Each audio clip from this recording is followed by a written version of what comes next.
कौन है शूद्र? अछूत कैसे बने?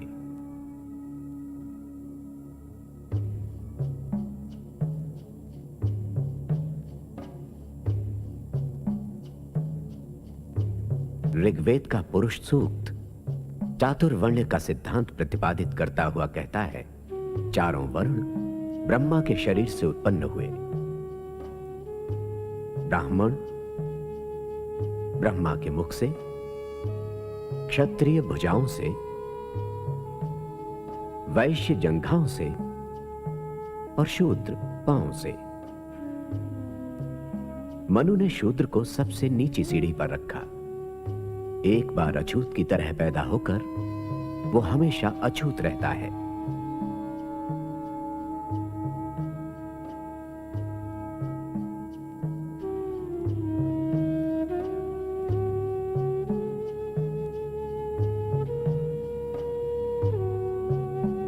मरे हुए पशुओं को ढोने और उनका मांस खाने से लेकर रास्ते पर चलने की मनाही तक अछूत हमेशा समाज से काट कर रखे गए।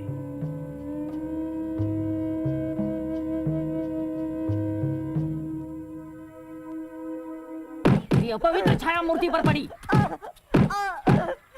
गंदे नीच कमीने, नराधम, अछूत कहीं के अपने आप को अम्बेडकर समझता है। आजकल तो हर कोई खुद को अम्बेडकर समझता है। मारो, अच्छा सबक सिखा दो। सरकार के दामाद बने फिरते हो। ऐसा सबक सिखा दो कि याद रहे।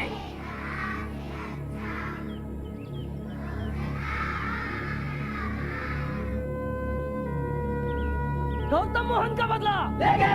दलित एकता जिंदाबाद, दलित एकता जिंदाबाद। गौतम मोहन का बदला लेंगे।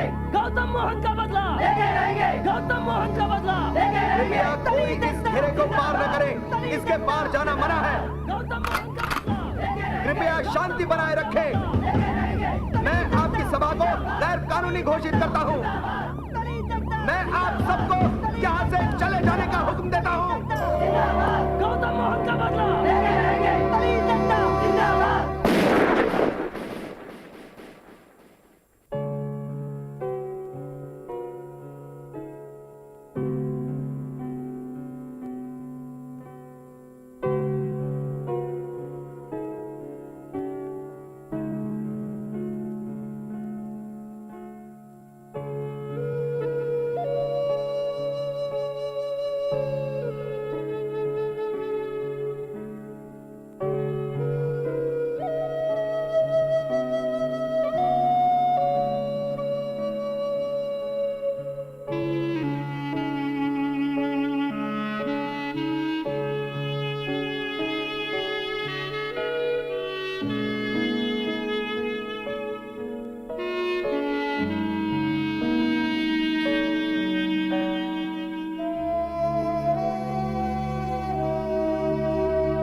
तुम अकेले ऐसे व्यक्ति हो जो मुझसे पहले आते हो और सबसे बाद में जाते हो।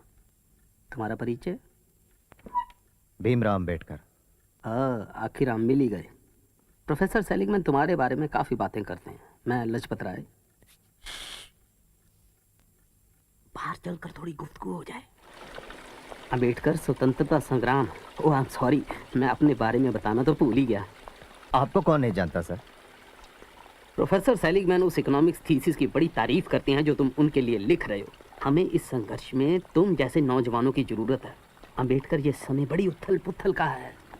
महायुद्ध ने ब्रिटेन को ख़त्म कर दिया है। हमें इसका फ़ायदा उठाना चाहिए। तुम्हें तो पता होगा, तिलक ने हिंदुस्तान में होम रूल लीग शुरू किया और मैंने अपना संघर्ष यहाँ से जारी रखा है। अंग्रेज़ देश से निकाल सकते हैं लेकिन मुझे हरा नहीं सकते। कल हमने यहाँ एक मीटिंग रखी हुई है। आई एम सॉरी, मैं नहीं आ सकूंगा। मैं यहाँ महाराज की स्कॉलरशिप पे पढ़ रहा हूँ, बड़ौदा स्टेट के। इसलिए मेरा फर्ज बनता है कि मैं अपनी पढ़ाई पे ध्यान दूँ। आपसे मिलकर खुशी हुई।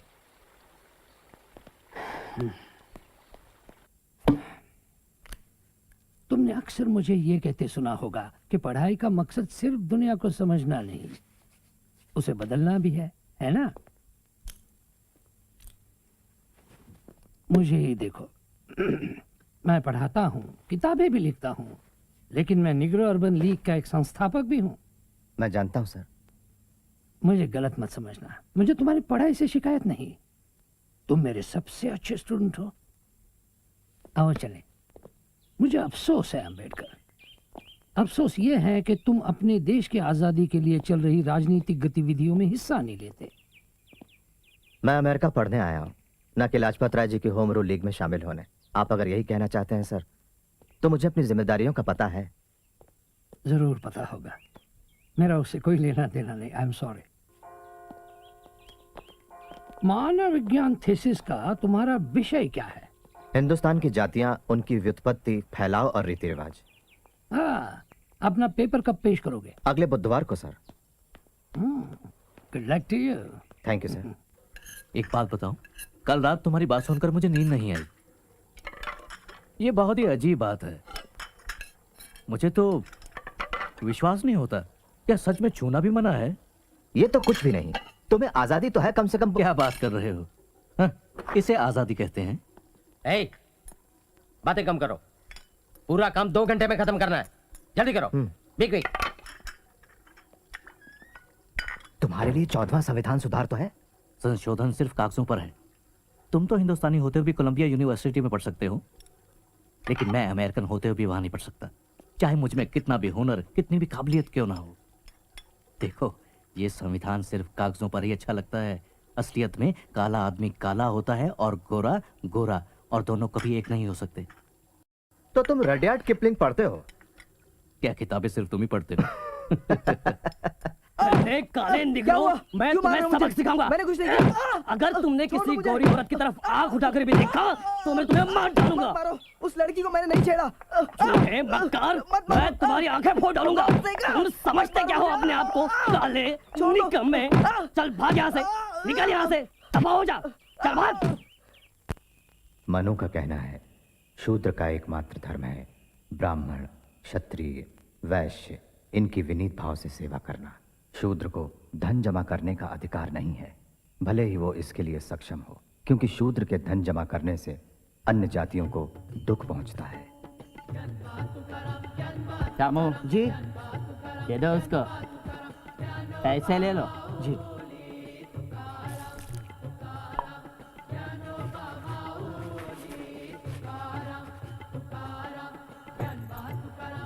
शूद्र को ऊंची जाति के लोगों से बात नहीं करनी चाहिए और पास से गुजरते हुए उन्हें जोर से आवाज करनी चाहिए, ताकि जो भी सुने वो रास्ते से हट जाए, क्योंकि शूद्र का दर्शन, उसकी आवाज, उसका स्पर्श उच्च जाति वालों को अपवित्र करता है। नहीं चाहिए तुम्हारे गंदे पैसे, जाओ दूर हो जाओ, जाओ।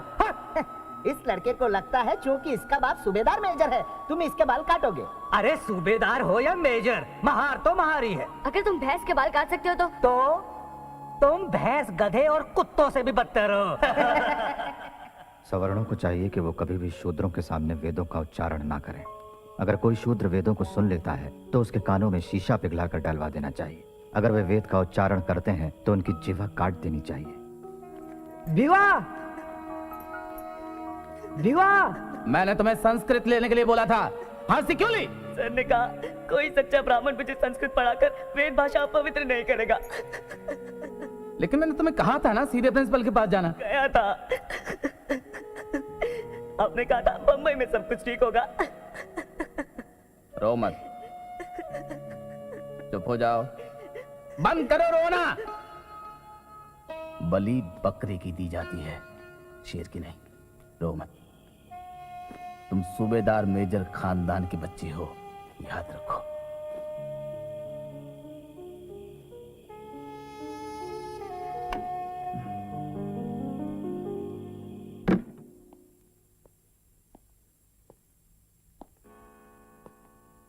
अपना पेपर पढ़ने से पहले मैं धन्यवाद करूंगा प्रोफेसर गोल्डनवाइजर का। Thank you sir. हिंदुस्तान में जाति प्रथा, आम हिंदू और यहां तक कि आम अमेरिकन भी हिंदुस्तान के गांवों की बात करते हुए गदगद हो जाते हैं। बहुत से लोग इस आदर्शवादी दृष्टिकोण को स्वीकार कर लेते हैं, इसलिए हिंदुस्तान के गांवों की असली तस्वीर पेश करना बेहतर होगा। सच तो यह है कि हिंदुस्तान के ग्रामीण समाज की कोई एक इकाई नहीं होती। इसके दो बड़े बड़े हिस्से हैं, एक सवर्ण और दूसरे अछूत। सवर्ण जो हैं वो शासन करते हैं और मालिक हैं, जबकि अछूत उनकी खानदानी गुलाम प्रजा है। और ये सब जन्म के साथ ही तय हो जाता है, बचने का कोई रास्ता नहीं। ये बताइए, क्या गैर हिंदुओं में भी अलग अलग जातियां होती हैं? होती हैं। हिंदुओं ने यह जहर दूसरों तक भी फैला दिया है। जाति प्रथा हिंदुस्तानी समाज के रग रग में फैली हुई है। तुम किस जाति के हो? महार। अब मैं इसके आगे पढ़ना शुरू करता हूं। From Naval Bhatena and friends, Ambedkar की कामयाबी के नाम। कामयाबी के नाम। डबल MA, PhD, और सिर्फ 3 साल में। और हम गधे लोग अभी तक लड़ रहे हैं BA से। प्रोफेसर सेलिगमैन आ रहे हैं। हाँ।